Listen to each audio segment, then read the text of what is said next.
He might be the single cutest character in all of Dragon Ball. A round, pink, giggling blob who loves candy, naps, and chocolate. He befriends a dog, he throws tantrums like a toddler. Fans adore him. But behind that goofy, harmless face hides a truth that is genuinely staggering. Majin Buu is, by raw numbers, one of the deadliest mass murderers in the entire history of anime. Not a metaphor, not an exaggeration. This childlike pink creature has personally killed more living beings than almost any villain ever drawn. By the billions, across worlds, and even among the gods themselves. This is the body count behind the cutest monster in anime.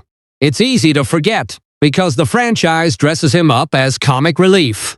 Majin Buu eats sweets, makes silly faces, and turns his enemies into cookies as a joke. His most famous form is a chubby, lovable goofball. But that presentation is a mask. Every gag and giggle sits on top of a creature that has erased civilizations. The gap between how Buu looks and what Buu has done is one of the widest in all of fiction. A cosmic-scale killer wearing the face of a children's mascot. And once you actually count what he's done, you can never look at that pink grin the same way again. To understand the scale, you have to understand what Buu actually is. He is not a person. He is not even really a monster in the ordinary sense. Majin Buu is an ancient force of pure destruction, a being that has existed for millions of years, far older than almost anything else in the story. He was not born. He was summoned, conjured into the universe by a powerful wizard as a weapon, and from the moment he first appeared, his purpose was singular and absolute: to destroy, not to conquer, not to rule, simply to unmake everything in his path, world after world with no end. The wizard who first called Buu into being was named BBD, a sorcerer of terrifying power. BBD summoned Majin Buu millions of years ago and aimed him at the universe like a living weapon of mass destruction. And Buu delivered. Under BBD's command, this pink creature was unleashed on planet after planet, reducing thriving worlds to dust. The early history of Majin Buu is not a story of battles. It's a story of extinction events. Entire inhabited planets simply ceasing to exist because a giggling pink force of destruction arrived. And the death toll from that ancient rampage is almost impossible to truly comprehend.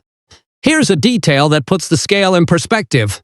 The universe of Dragon Ball was once far more full of life than it is by the time the story begins.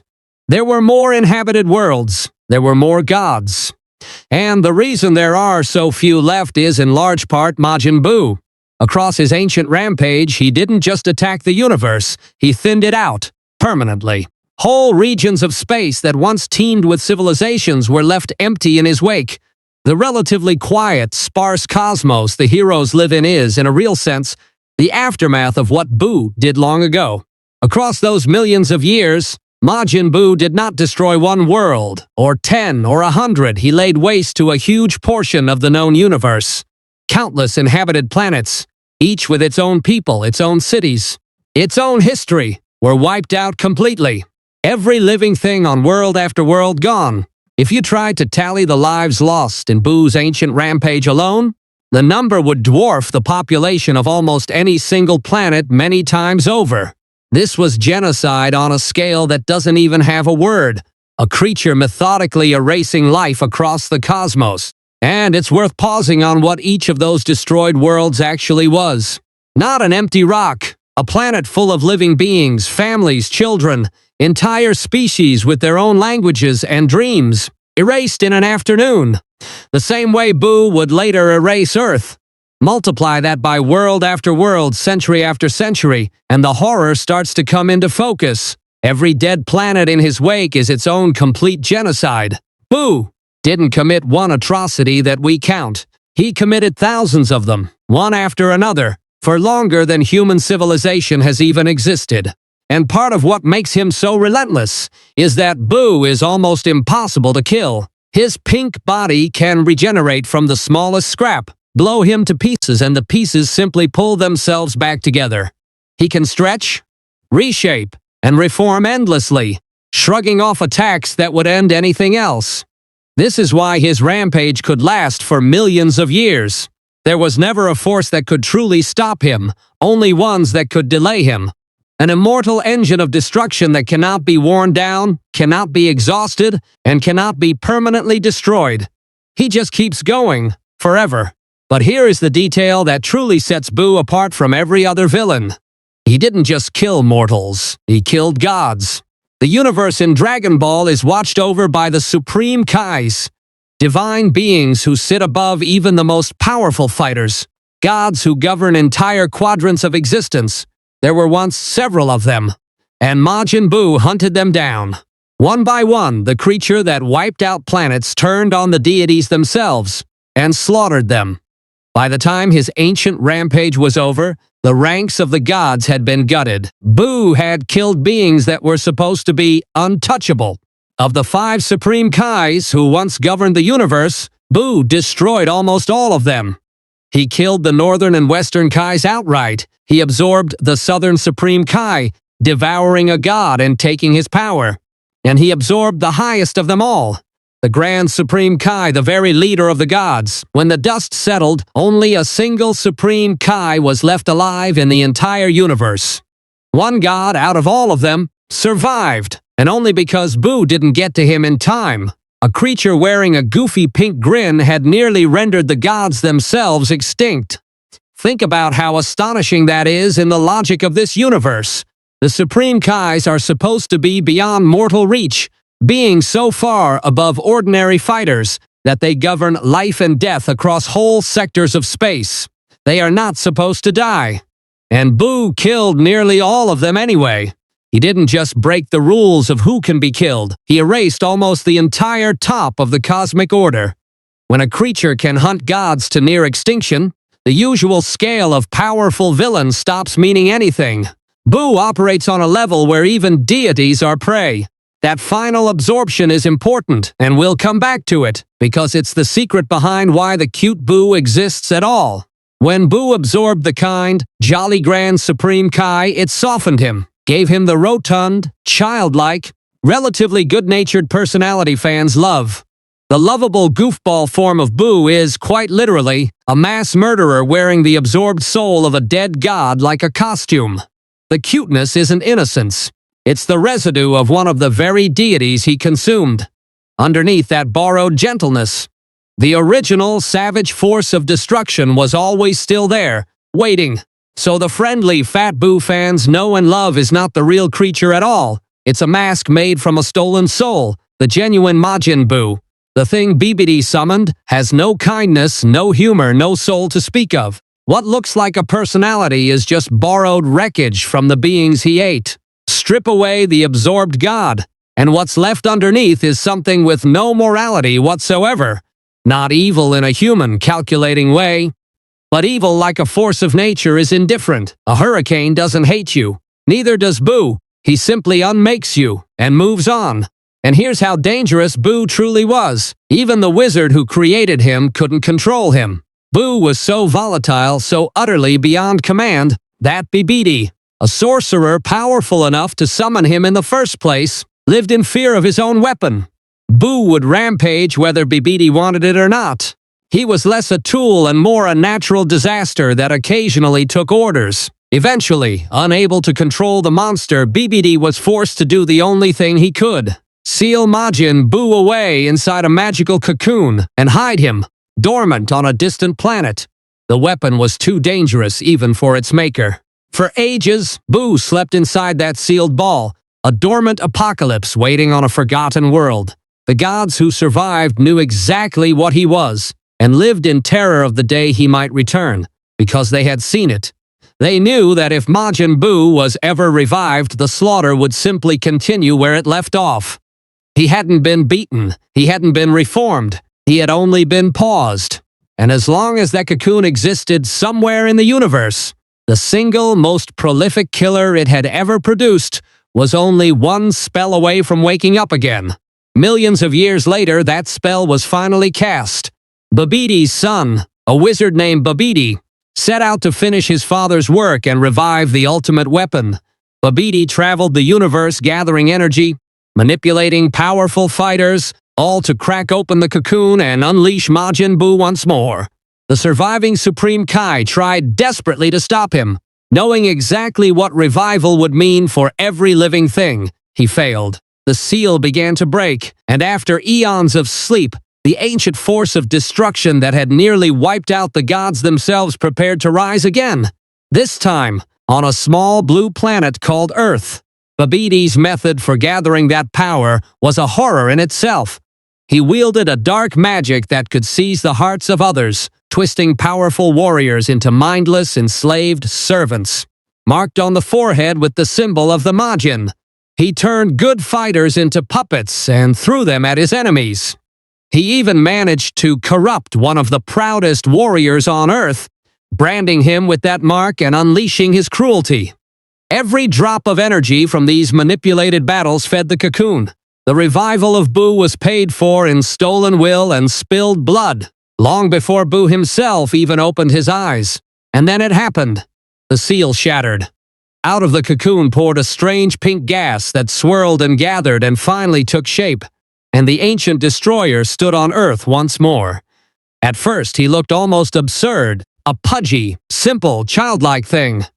The surviving Supreme Kai, who had witnessed the original rampage, was filled with dread because he knew the truth that the appearance hid. The most dangerous being the universe had ever produced was now loose on a populated planet, with no master, no cage, and nothing standing between him and another genocide. At first, the revived Buu seemed almost anticlimactic. A pink, pudgy, simple creature who acted like an overgrown child, more interested in playing and eating than killing. For a moment, you might think the legends were exaggerated, but that impression does not last.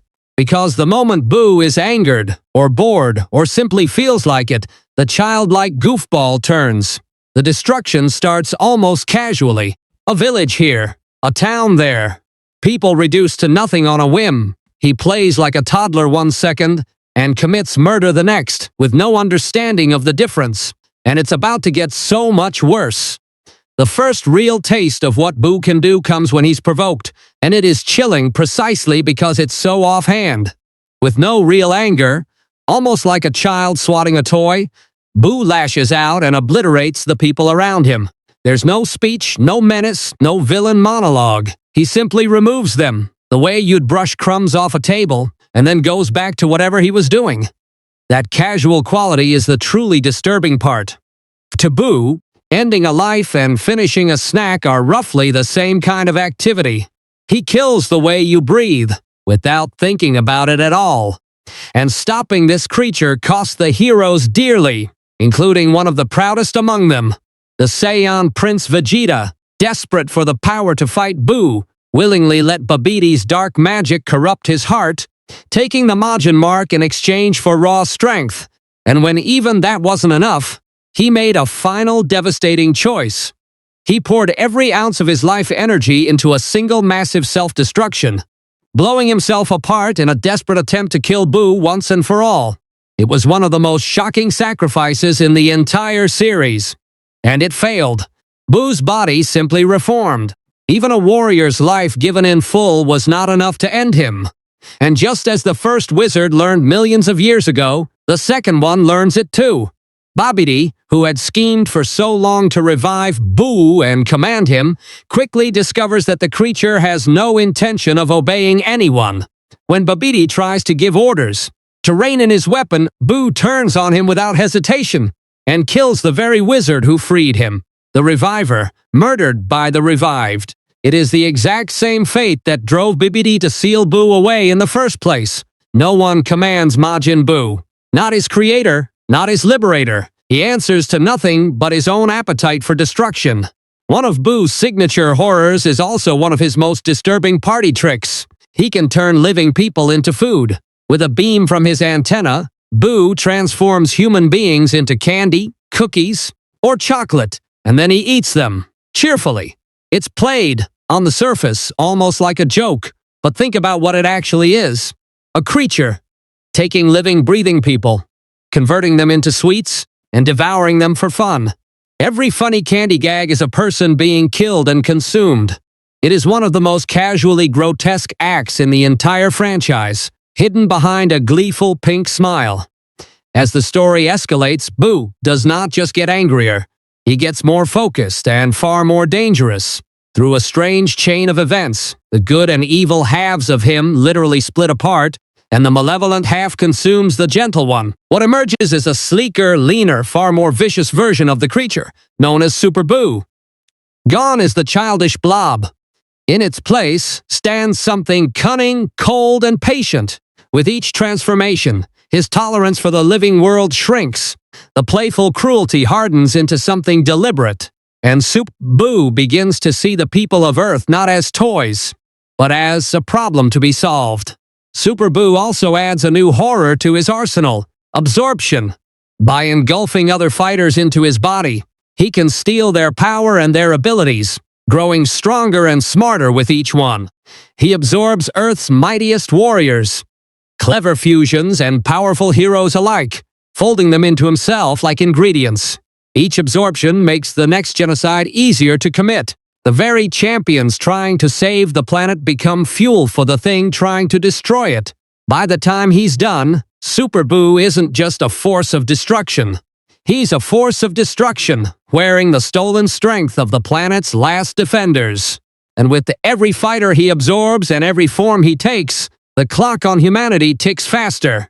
The heroes are running out of options, out of fusions, out of time. Buu has become smart enough to anticipate them and strong enough to overpower them. The fragile strategy of keeping him distracted, keeping the survivors hidden, is falling apart. Super Buu has decided that the people of Earth are nothing more than an irritation standing between him and his fun. And he settles on the simplest possible solution to that irritation. The same solution he's used on countless worlds before. Remove the people. All of them. The heroes had been hiding the surviving humans, trying to buy time. Buu, growing impatient and enraged, decided to solve the problem permanently. Standing alone, this single pink creature raised his hands and prepared an attack unlike anything seen before, not aimed at one enemy, but at an entire species. The other fighters could only watch in horror, because there was nothing they could do to stop what was coming. In the next few seconds, Majin Buu was about to kill nearly every human being on the planet at once. Not a city, not a country, the whole world, all at the same time. What Buu unleashed is often called the Human Extinction Attack. From his body, he fired out a storm of energy blasts, dozens upon dozens of them, that scattered across the entire surface of the Earth simultaneously. They rained down everywhere. On every city, every town, every hiding place, and in a matter of seconds it was done. Nearly the entire population of Earth, billions of people, was wiped out in a single coordinated attack from one creature. Whole nations gone in an instant. It is one of the highest single-moment death tolls ever depicted in anime, executed casually by a grinning pink monster. Stop and sit with the scale of that one attack. In the time it takes to snap your fingers, Majin Buu killed almost every human alive, leaving only a tiny handful of survivors scattered across the planet. That is not a battle. That is the near-total extinction of a species, carried out by a single individual in seconds. Most franchises would treat an event like this as their ultimate world-ending climax. In Dragon Ball, it's one terrible moment in a much longer rampage. And as staggering as it is, the Human Extinction Attack was still not the end of what Buu would do to this planet. Because the worst version of Buu was yet to come. As the battles rage on, Buu sheds form after form, growing not larger but purer in nature, stripping away every soul he had absorbed, every borrowed personality, until only the original creature remained. This is Kid Buu, small, feral, childlike, and utterly without restraint. He is the true Majin Buu. The same ancient force Bibidi summoned millions of years ago, with nothing softening him at all.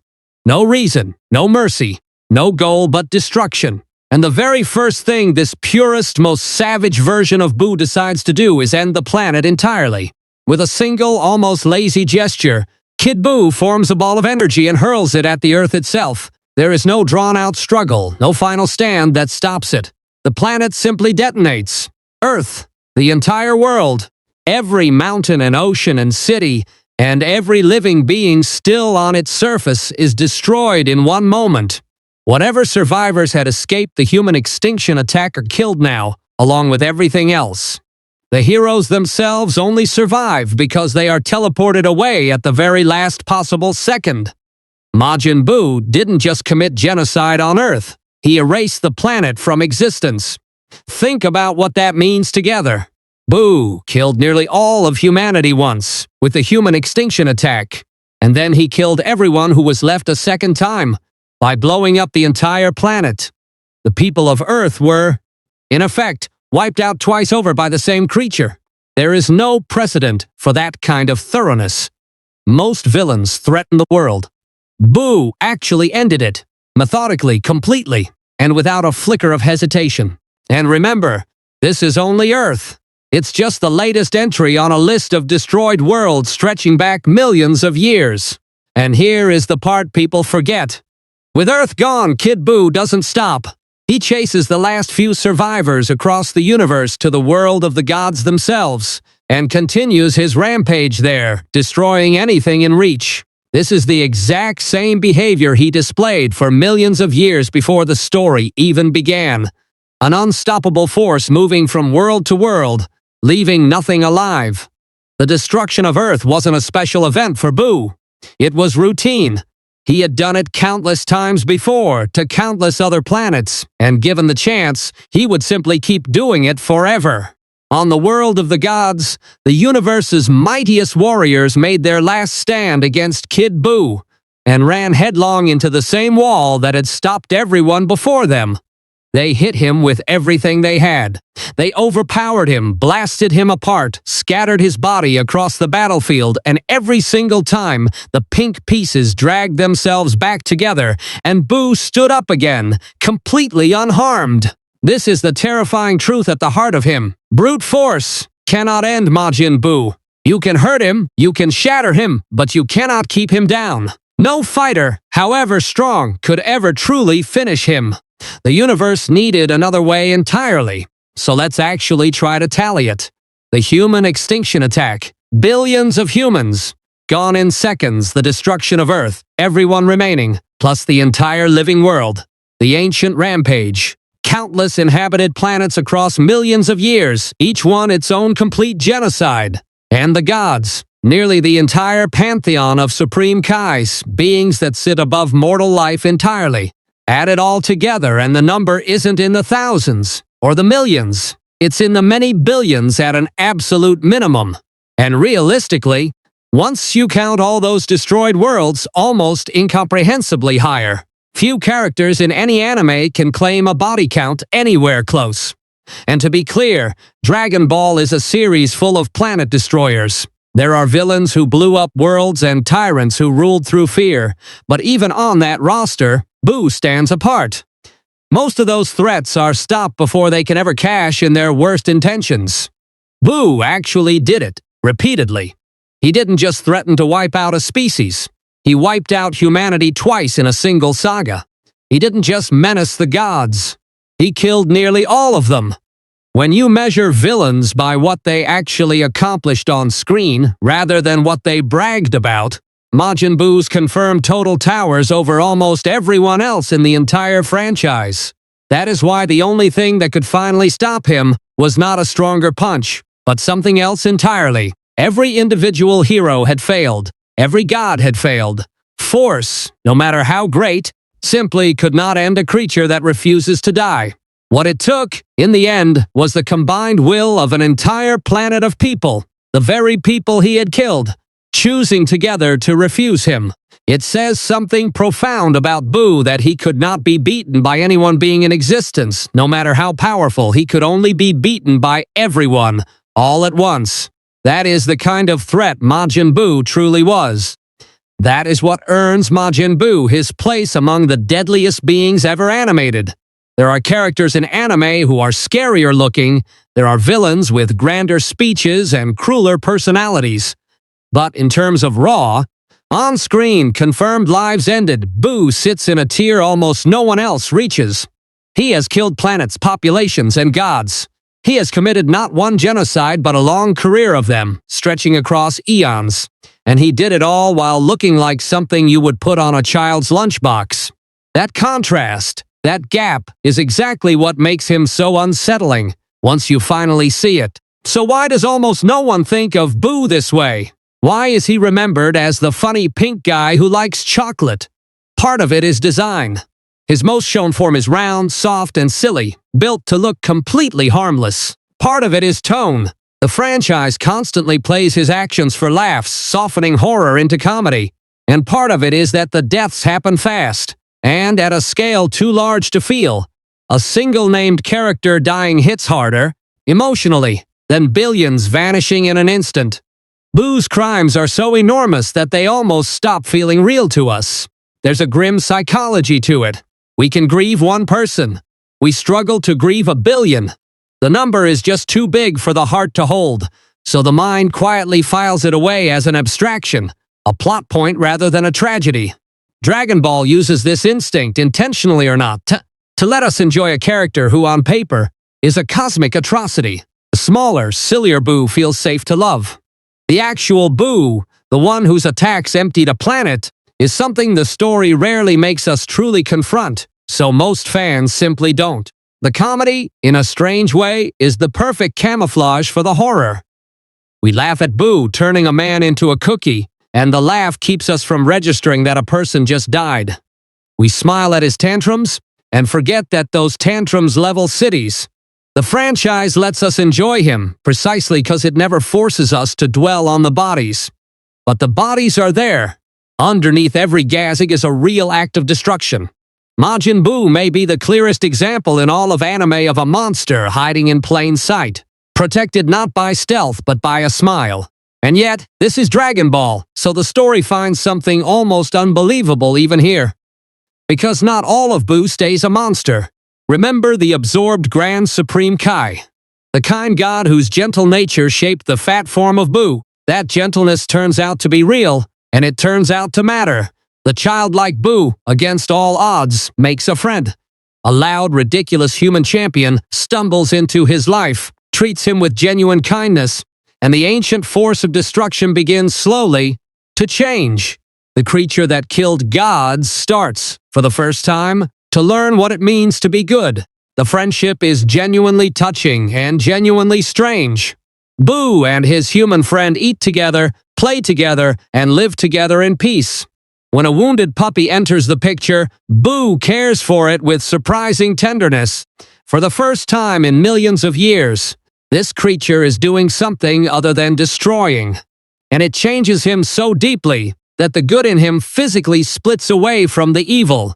The gentle Buu and the malevolent Buu literally become two separate beings.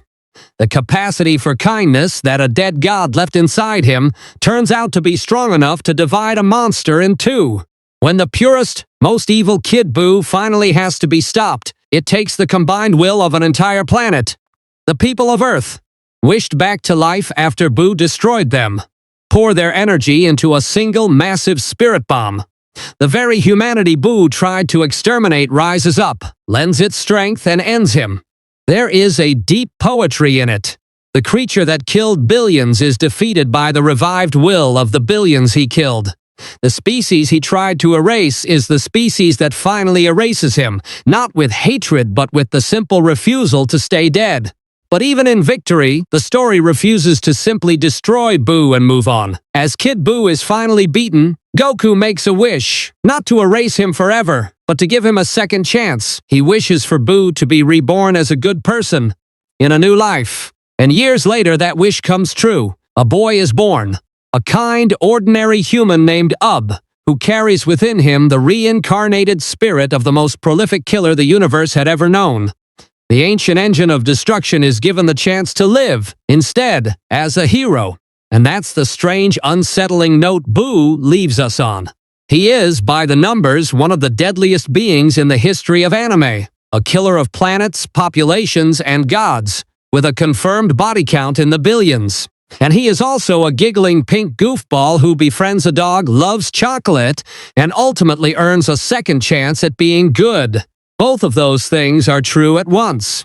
The cutest character in Dragon Ball and one of fiction's greatest mass murderers are the exact same creature.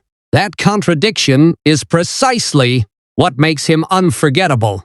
So the next time you see that round, smiling pink face, eating candy, making a silly noise, hugging his dog, remember what's actually underneath it. Remember the planets that no longer exist because of him. Remember the gods he killed. Remember the species he wiped out not once, but twice. Majin Buu is living proof that, in fiction, the deadliest monster of all doesn't always come wrapped in fangs and shadow. Sometimes it comes wrapped in pink, with a goofy grin and a sweet tooth, having quietly killed more living things than almost any villain ever drawn. If this changed how you see him, then you understand exactly what this channel is about. The characters you thought were simple almost always hide something far darker underneath, and I'm working through every single one of them, one episode at a time.